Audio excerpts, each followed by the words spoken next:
Oke guys, ya baik lagi sama gue. Oke, karena data nggak bisa bohong ya. Oke, gimana kabar lo tadi? Ya, bursa pasar modal baru dibuka Selasa. Ya, tadi banyak yang naik gede ya, PTBA udah naik gede. Momennya lagi dapet ya, jadi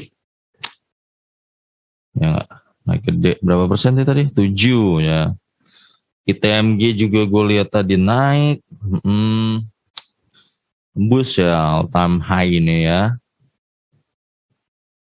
Ya, tembus hari ini dia naik juga 4,96%. ABMM juga tadi gue lihat naik. Ya, berapa persen deh? ABMM 4% juga ya. Nah, gue cuma bilang apa ya guys, kita tuh jadi fundamentalis tuh jangan gampang cepet take profit ya. Jangan, basically kita bukan trader guys. Jadi waktu gue ngomong PTBA kan sekitar 2 bulan apa sebulan lalu ya. Itu tuh PTBA lagi fase-fasenya stuck itu karena memang laporan keuangan belum keluar dan macam-macam, belum ada semacam pendongkrak lah. Tapi dia tetap di situ-situ aja. Tapi lu harus tahu bahwa ketika nanti dia laporan keuangan keluar atau mungkin pas mau RUPS, lu tahu dia akan melonjak di situ. Dan di saat lagi fase stagnan itulah lu udah akumulasi. Gitu guys. Jadi tekniknya gitu. Jadi kita bukan trader yang mencari besok sama apa yang naik. No. Tapi lo mencari mana yang bagus, lo akumulasi. Karena nanti ketika momennya datang, itu akan naik gila. Ini PTBA aja, gue bilang ya. Laporan keuangan Q1 aja belum keluar. Ya, ntar kalau dia keluar nih, ngamuk lagi dia. Ya. Kalau dia keluar nih, nggak bisa ngamuk lagi. Gitu loh. Jadi, lu jangan gampang-gampang terpengaruh lihat yang sebelah naik, lu ikut jual. No, ya. Jangan terlalu gampang ya. Asal lo udah yakin baca laporan keuangan lo benar, ini bakal bakal booming gitu ya, lo tahan aja. Nanti akan datang waktunya, dan ketika lo datang, jangan panik-panikan baru 10%. Untung lo udah panik gitu, udah panik takut, wah apakah ini kemahalan, apa ini udah langsung jual. Ya kalau gitu nggak cuan-cuan loh. Kayak ITMG kemarin ya. Hari ini gue mau bahas saham harum ya guys, tapi gue sedikit introduksi dulu. Maksudnya, dia jangan dikit-dikit tuh panikan gitu loh. ITMG. Termasuk dividen nih, dividen. Lu kadang takut ya. Kalau di Kumdet kan biasa ARB ya, sama di XDET tuh ya. Nih, waktu itu kalau nggak salah di sini deh. Tanggal berapa sih Kumdetnya? Di sini dah kalau saya nggak salah waktu itu. Di 28.000 kan jeblos tuh. Ya nggak, ke 26.000 ya. Ini pas Kumdet nih jeblos juga dan XDET juga turun ya. Kenapa orang Kumdet jeblos? Karena udah ada yang akumulasi dari sini. Ya, ketika dia pas sampai Kumdet, orang ini takut, banyak orang takut kalau dia jeblos, harganya nggak balik, akhirnya pada take profit di sini, jadi dia nggak ngambil dividen. Ini TMG, ya. Nah inilah gue cuma mau bilang, banyak orang kita tuh di bursa pasar modal itu ternyata nggak bisa menganalisa lebih jauh lagi gitu, bahwa ternyata ini potensinya ITMG sampai 2023 bakal beggar gitu loh. Akhirnya dia take profit. Misalnya dia udah ngambil dari sini deh guys. 25.825 dan dia jual di sini. 28.825 ya. 28 ya 28.000 ke 25.000 lah. Berarti kan berapa persen tuh?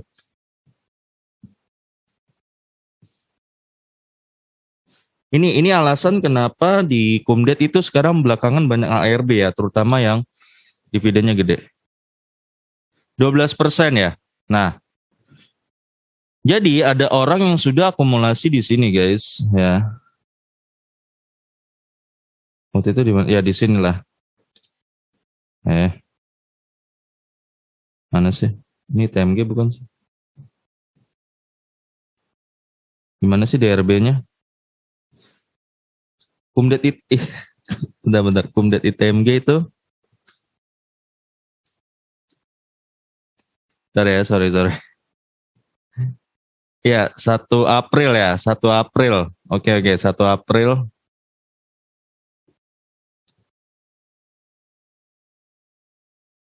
Nah, di sini ya.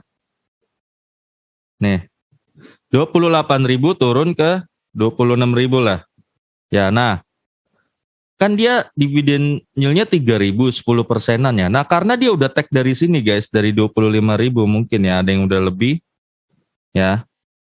Jadi dia takut guys, takut ARB, jadi dia jual, dia lebih memilih dapat untung 12%, capital gain 12% ketimbang dia tunggu daripada dia jatuh harganya di situ dan dia memutuskan tidak mendapatkan dividen. Lebih milih ambil take profit di 12% itu ya. Atau mungkin ada yang udah ambil dari sini nih. Dari 20.000 ya. Mungkin dia udah cuan gede di situ. Tapi orang itu gagal memahami bahwa nyata ITMG setelah turun dia akan kembali pulih dengan cepat dan ternyata tembus paling tinggi. Nah, ini guys ya, gue bilang, lu jangan dikit-dikit takut sama dividen gitu. Sehingga lu take profit. Gue lebih suka nerima didapetin dividennya daripada capital gain. Dan gue no problem, itu ARB nanti di Kumdet no problem. Asalkan ketika gue udah baca laporan keuangan dan gue yakin ini naik sampai 2023, naik lebih gede lagi, maka gue nggak takut. Gue lebih milih dividen. Kenapa? Karena sumpama ini harga turun juga ke sini, aset gue tetap sama, jumlah lot gue tetap sama, cuma value-nya aja turun.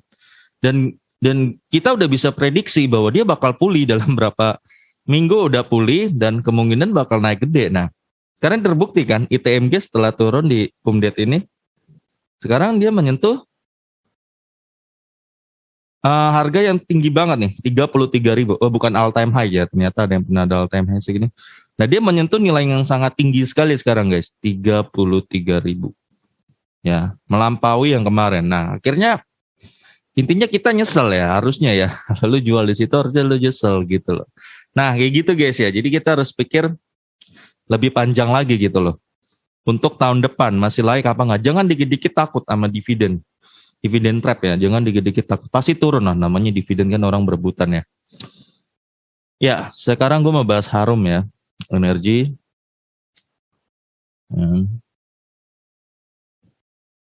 Ya, pertambangan batu bara gitulah ya, sama. Ya ini laporan keuangannya juga baru keluar Q1-nya ya, makanya gue baru bisa bahas juga. Ini juga di Bursa Efek nggak ada, harus cari di situsnya sendiri. Ya 79% sahamnya dipegang oleh PT Karunia Bara Perkasa dan masyarakat hanya 17%. Nggak terlalu liquid lah ya. Masyarakatnya 17%. Oke langsung aja laporan keuangannya ya, cepat aja guys. Gue tadi introduksinya udah lama. Oke, 4,4 triliun 2019 ekuitas, 2020 4,439 hanya naik 0,81%. Jalan di tempat itu sih. 2021 5,5 triliun naik 24%. Bagus banget. Dan 2022 7,7 triliun ya, naik 41% ya. Ya ini kenaikan yang bisa dikatakan udah gila gitu ya. Udah gila ya. Rata-rata batu bara beginilah pasti sekarang. Kalau lo ketemu emiten batu bara yang nggak naik segini berarti udah dipertanyakan itu. Ya. Udah nggak benar. Nah, udah gue bilang lo batu bara jangan asal pilih saham juga ya. Yang mentang-mentang batu bara lo masuk di bumi ya lo bunuh diri juga. Kecuali lu trader yang cuma scalping gitu ya.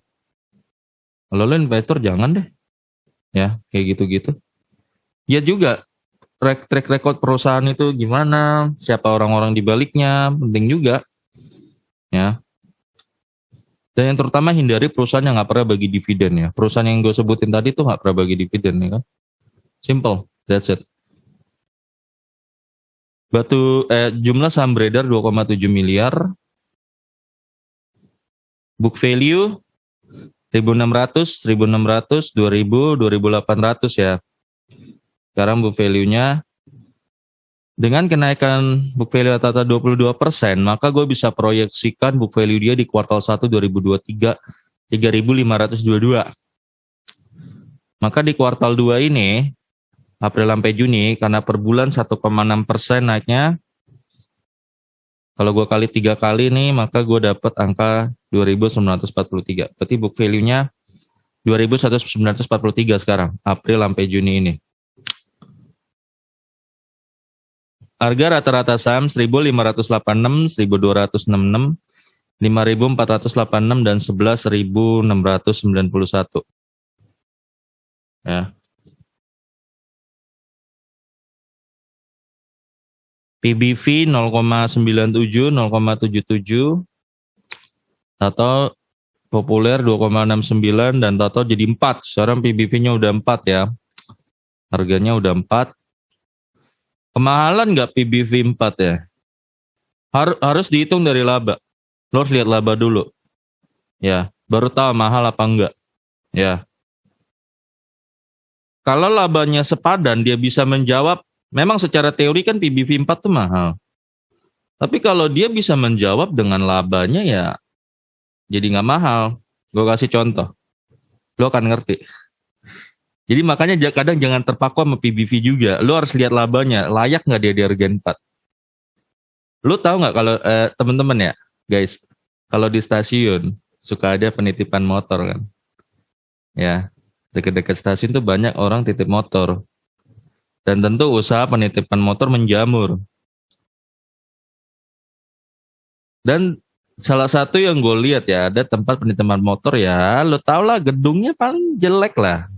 Ya rumah ya. Anggap nih gue kasih contoh.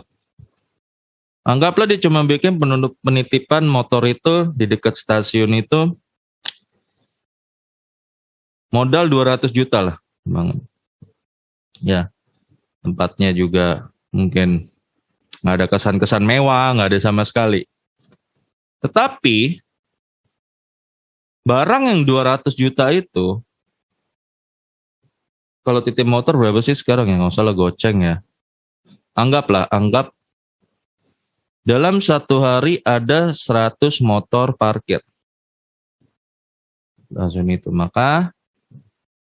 Maka kita kalkulasikan sehari dia bisa mendapatkan 5.000 dikali 100, 500.000 lah sehari ya.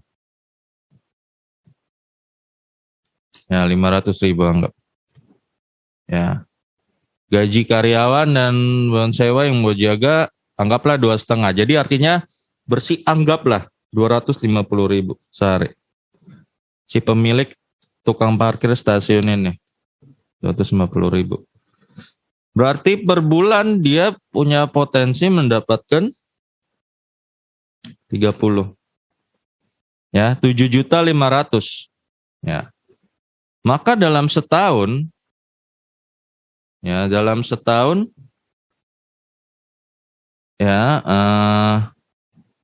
tempat parkir motor dekat stasiun ini bisa mendapatkan 90 juta. Ya. Nah, kalau ada orang mau beli nih tempat stasiun ini 60 juta. Ya guys. Maka nggak mungkin orang itu jual 90 juta. Paling murah dia akan jual kali 10. Ya. Jadi dia akan jual paling murah 900 juta lah. 900 juta, paling murah. Tapi umumnya orang nggak akan jual kali 10. Ya 90 juta kali enggak. Minimal kali 15 atau kali 20. Ya. Jadi lu bisa bayangin ya. Jadi harga nih tempat parkir motor antara 900 juta sampai 1,8 miliar. Kalau orang mau beli nih tempat parkir. PBV-nya gede banget kan. Padahal kan dia modalnya cuma 200 juta. Ya. PBV-nya bisa tembus hampir 10 kali. Kalau dia di harga 1,8 M 9 kali lah. Kalau dia di 900 juta ya PBV 10 kali. 10 kali. Kalau dia di hampir 2 M ya hampir 20 kali. Bisa 19 kali lah. Nah tapi kenapa ada orang yang mau bayarin 900 juta?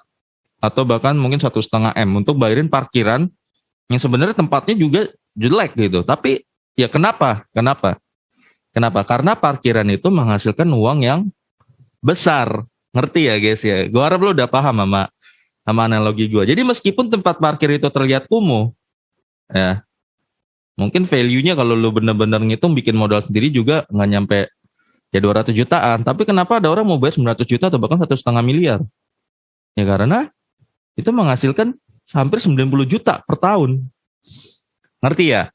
Jadi belum tentu, ini kan PBV-nya mahal. Memang, lu harus bayar 10 kali dari harga seharusnya atau mungkin 18 kali ya. Tapi karena labanya besar, jadi tidak mahal. Ya, semoga lu nangkep poin gue ya. Jadi, balik lagi ke Harum. Apakah PBV 4 ini mahal? Lu harus jawab, lu lihat labanya dulu.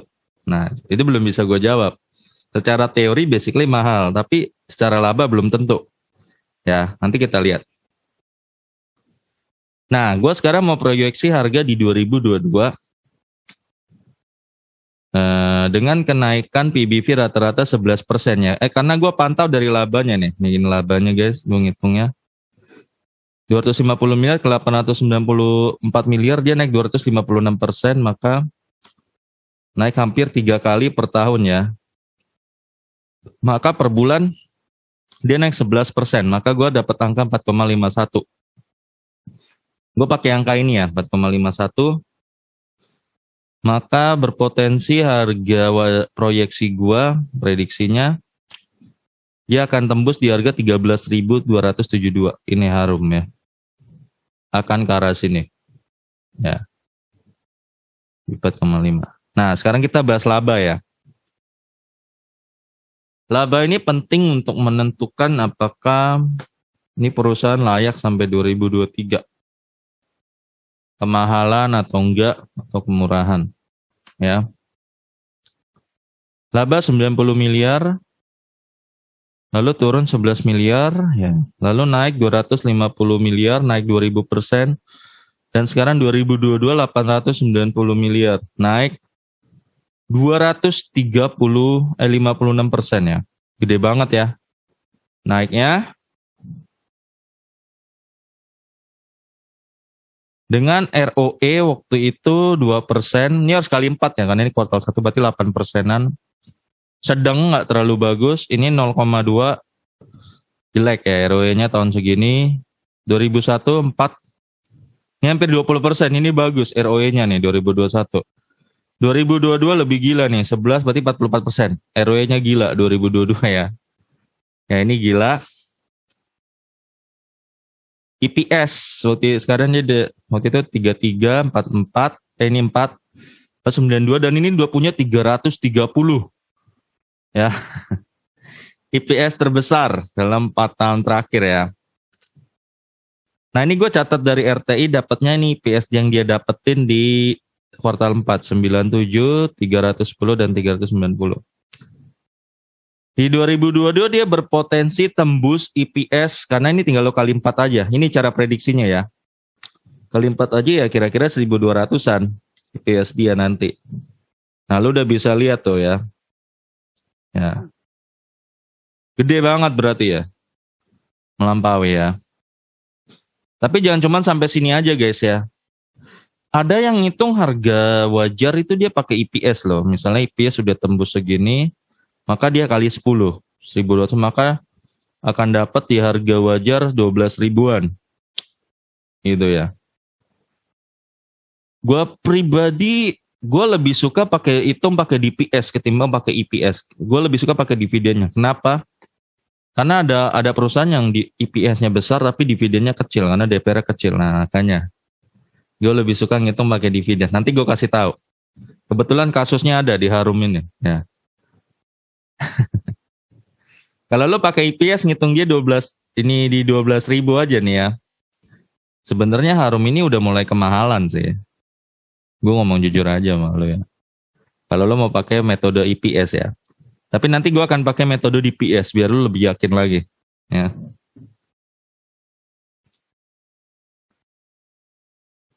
Ya, nih dividen yang pernah dia bagikan. 2019 dia nggak bagi dividen. Ya, padahal dia punya EPS 97, dia nggak bagi. 2020 dia bagi 39 ya. Dia punya EPS 310, dia hanya bagikan 29, berarti dia hanya bagikan DPR 12%. Dividen yield 3,13%. Guys, gue kasih tahu ya, Harum ini dia punya DPR-nya kecil. Ini gue kasih catatan buat lo. Ini termasuk DPR yang pelit loh. Ya, gue kasih tahu aja. Ya. Kalau dia EPS cuma kasih 39 padahal dia punya 310, maka lo harusnya harga wajar gue ya. Gue kalau cara ngitungnya gini. Gue selalu dari DPS, dividennya. Kali 10 itu murah. Jadi murahnya dia 39 lo kali aja 10. Ini murah. Ya. Kali 20 sedang. Ini harga sedangnya Harum sebenarnya cuma di sini menurut gua. 700 dari DPS-nya. Kalau udah di atas 20 udah mulai mahal. Ya, sumpama 25. Ya udah mulai mahal, 30. Mahal ya. Sekarang lo bayar dia 10.000. Berapa kali tuh? 100. Enggak, 300. 300 kali. Ya sudah sangat mahal. Nih guys. Ini gue ngomong apa adanya loh. Ya. Padahal dia bisa berpotensi ngasih DPS 150 kalau 50%, tapi dia lebih memilih memutuskan kasih lo cuma 10%. Harusnya dia bisa ngasih gede, tapi dia memutuskan lo cuma ngasih segini. Nah ini gue ngomong jujur apa adanya ya. Lu baca sendiri aja Dati. Lu lihat, bener nggak sih dia ngasih DPR cuma segini? Nah, di 2021 dia punya IPS 390. Dia belum RUPS ya guys. Koreksi gue ya kalau di RUPS ya. Nah berarti kan dia track record cuma bagi 12%. Lu gampang aja, lu udah bisa prediksi kok dividen yang mau dia bagi berapa. 390 kali 12%.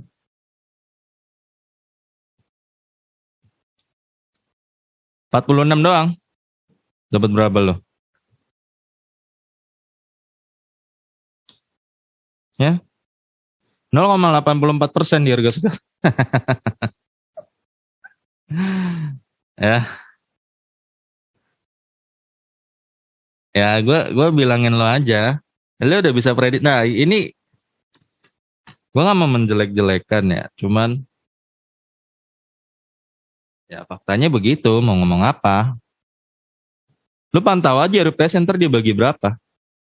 Tapi kan kita bisa proyeksi karena dia punya track record bagian ini dan dia punya track record juga nggak bagian dividen loh. Ya, gue sih cuma hati-hati sama lo. Ya. Nanti lo pantau aja RUPS ya, kemungkinan dia akan bagian di angka segini yang tadi gue sebut tadi. Ya. Kalau RUPS yang nggak memuaskan, benar-benar dia cuma bagian 12%, lo cepet-cepet jual sebelum harganya roboh. Gue sih tahu, sebelum harganya roboh. Seperti yang misalnya dia kalau cuma bagian 46, berarti harga wajar dia murah 460 doang. Dan lo udah mulai masuk 800 sudah mahal, dan sekarang lo beli di harga 10.000 kan. Ini beda kasus ya sama ITMG yang Adro. Adro gua hitung dari IPS-nya dari DPS-nya itu dia harganya bisa tembus di 4.000, 8.000 sampai 8.000. Adro. ITMG tuh 50.000 sampai 100.000 bahkan. Hitung-hitungan gua. Kalau ini, gue jujur ini lo udah mahal banget deh. Karena ditambah DPR-nya ini kecil banget. Gawat. Sayang banget ya Gejan. Ya. Dan sumpama dia bagiin lu 50% pun. Ya maaf nih ya. 50% kan berapa nih? 195 ya. Betul? Ya. Sumpama dia bagiin lu 50% pun. Ya. Lu dapat dividen yield cuma 5%. Dan harga wajarnya harusnya juga cuma di 1.950 sampai di 3.800 doang sebenarnya. Untuk yang tahun ini ya. Ya. Nah, sekarang coba kita pantau oh gini sih. Ini. Ya, 3,55% doang dividen yield-nya. Nah, sekarang coba kita mau pantau di 2023. Ini kan nanti IPS ini dibagi di 2023 toh. Nah, kita mau lihat dia layak nggak di hold sampai 2023. Oke, gua kasih hitung-hitungannya ke lo. 330 ya, anggaplah kali 4 kan. Oke, biar lebih pasti gua kalkulasi sendiri ya. 330.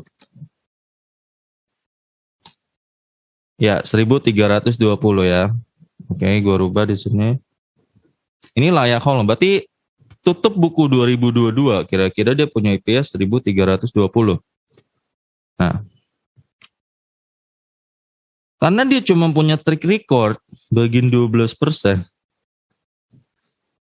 Ya.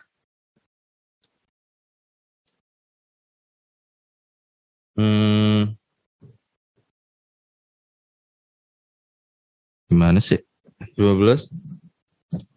Maka dia berpotensi cuma bagian IPS ke lu 158, guys.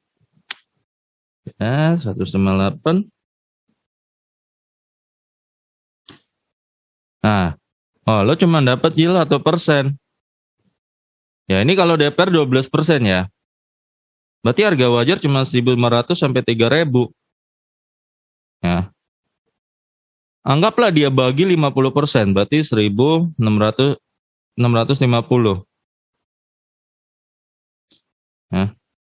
Ya lu dapat 5% deal ya. Berarti kalau 5% yield itu berarti sebenarnya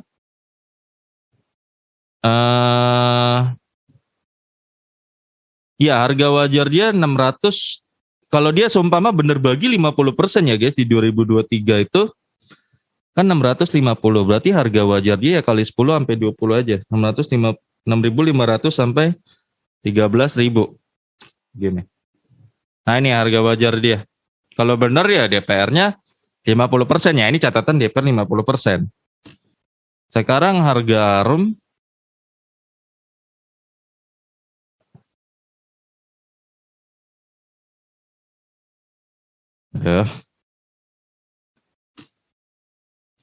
ya 10.000 ya udah mendekati mentok-mentoknya. Itu juga kalau bagi 50% DPR-nya.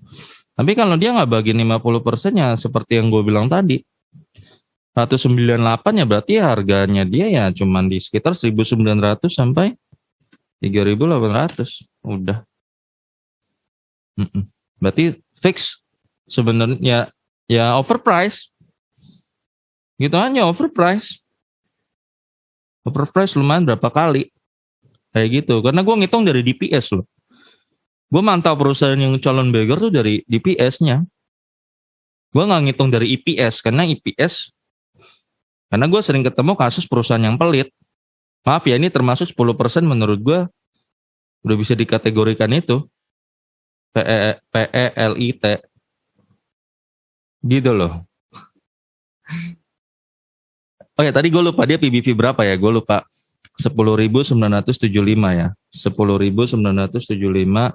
Tadi kan gue harga proyeksi gue 13.000. 10.975 bagi 2943.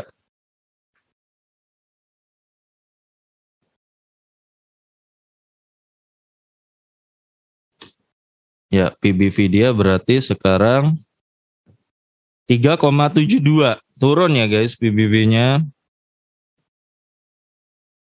Sekarang 3,72. Ya terjadi ada tren penurunan ya. Ya terjadi ada tren penurunan dan tadi gue udah lihat ya, gue udah kasih tahu lu semua kalkulasinya. Gue pribadi ngomong ini udah kemahalan. Dari lihat DPS-nya udah kemahalan banget ya. Sumpama dibagi 50% pun di 2022 ini udah hampir mendekati harga mentoknya. Room growth-nya itu udah di harga hampir maksimal room growth-nya dia. Berbeda dengan ITMG dan Adro yang room growth-nya gue lihat masih besar banget ke depan. Gitu loh. Dan bahkan PTBA ya. PTBA masih room growth-nya masih besar banget. Ya. Masih besar gitu loh. Ini udah hampir mendekati. Dan perbedaannya lah ya dengan ETM, ITMG, PTBA dan ADRO tuh, atau makan dengan MBAP, MCOL, BSSR ya, itu mereka kasih dividen besar-besar DPR-nya. Sehingga wajar dihargain segitu gitu. Nah, kalau ini dia DPR-nya kecil sendiri gitu. Jadi gue pribadi sih nggak ya gue nggak mau menebar-nebar apa ya berita buruk atau gimana, ya lu nilai sendiri lah. Menurut lo wajar nggak? Menurut lo layak nggak? Keuntungan lo cuma dibagi 12%. Gue balikin ke lo aja. Kalau gue di mata gue nggak, menurut gue itu nggak wajar. Menurut gue nggak fair. That's it. Menurut gue nggak fair ya. Karena nggak fair, gue tanya, ngapain lo ada di situ? The problem. Kalau lo bisa ada di perusahaan yang sama-sama tambang batu bara, yang sama-sama untungnya besar, yang membagikan lo DPR-nya besar, kenapa lo harus ada di perusahaan batu bara yang membagikan DPR-nya kecil? Nah itu aja udah gak make sense logika lo kalau lo masih terus bertahan gitu loh. ADRO membagikan DPR 70%. Makanya gede dividennya. ITMG juga besar, kalau nggak salah 50% lebih lah. Ya. PTBA belum tahu nih, tapi PTBA historinya selalu besar, 50%, 70%. Worth it gitu loh. Dan ini, kalau ini gue jujur, kecil. Dan lo hati-hati, dan lo kalau mau tahan terserah lo ya, gue nggak mau gini. Tapi satu hal yang bisa gue pastiin, kalau ini RUPS-nya hasilnya kecil DPR-nya, lo cepet-cepet jual sebelum roboh. Gue udah bilang, gue udah ngomong itu dulu mirip kasus Saratoga, gue udah bilang. Ya, investor tuh akan kabur ketika melihat DPR kecil. DPR kecil dan yield-nya kecil, kabur. Padahal lu punya EPS-nya besar, kabur mereka. Ya, gitu. Per-nya 2 kali 4, 8. Nggak terlalu juga. Bener, ini per-nya juga udah termasuk kecil sih 8% ya. Sedang lah, nggak kecil. Jadi bener, fix ini sebenarnya udah mulai harga mahalnya dia guys. Ya ini udah di harga mahalnya dia. Gitu aja. Room growth-nya udah mulai kecil. Gitu aja sih guys. Gue simpulin ya. Ekuitas naik gede banget, oke. Laba naik, oke. 200% lebih ke peningkatannya. EBV kisaran 4 dan sekarang lagi agak turun ke 3,7. Ada tren penurunan dikit. Iya. Yang disesalkan adalah DPR-nya. DPR-nya kecil ya. DPR-nya kecil menyebabkan yield-nya kecil. Nanti ketika yield investor lihat kecil akan menimbulkan aksi jual yang menyebabkan harganya jatuh. Gue pribadi melihat itu dan sekarang di harga 10.000 menurut gue udah di harga mahal-mahalnya dia. Mahal dia dan room growth-nya udah mulai kecil. Ya, udah hampir potensinya udah kecil lah, mengecil. Dan karena DPR-nya kecil ya jadi maksudnya lu lebih beresiko roboh gitu ketika lu hold. Ya untuk 2023 beresiko roboh. Jadi lu beresiko lebih beresiko lah buat lu buat kehilangan duit gitu loh. Ya, jadi ya satu hal yang bisa gue pastiin di sini lu kalau mau hold terserah, tapi gue bilang kalau RUPS-nya dia bagian DPR-nya kecil ya, lu cabut aja. That's it. Oke? Sampai sini guys, semoga video gue bermanfaat buat lu karena data nggak bisa bohong.